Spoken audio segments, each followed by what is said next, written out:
In Parshas Lech Lecha, we are introduced to the second of our avos, the patriarch Yitzchak.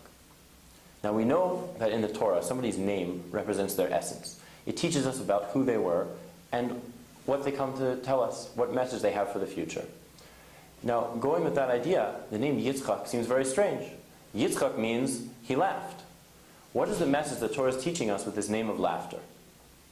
Rav Hirsch, the great 19th century German commentator, explains that laughter comes about when a person sees a juxtaposition between two opposites. For example, if you see a baby wearing a wig, or an old man dressed up as a baby, it causes us to laugh. We can therefore understand that laughter is the reaction to an absurd or ridiculous situation.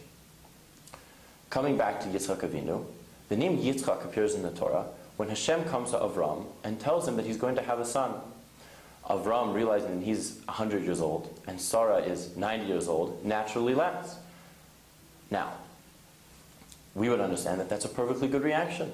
An elderly couple like Avram and Sarah is indeed a laughable concept. Yet we know that a son was born, that Sarah gave birth to Yitzchak Avinu. Rav Hirsch follows and says, what does this come to teach us? That if we look through Jewish history, we can see that the Yad Hashem is always there guiding us. We have been through tremendous difficulty as a nation, yet we have always persevered. Despite the odds, we are always able to see that Hashem is there, leading the Jewish people through whatever troubles we may encounter.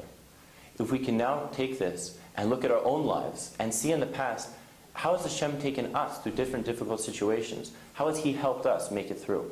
And with that, we can look to the future knowing that Hashem is always with us and will always guide us, both as individuals and as the Jewish people, towards our final purpose, that of His chosen people and being a light unto the nations. Shabbat Shalom.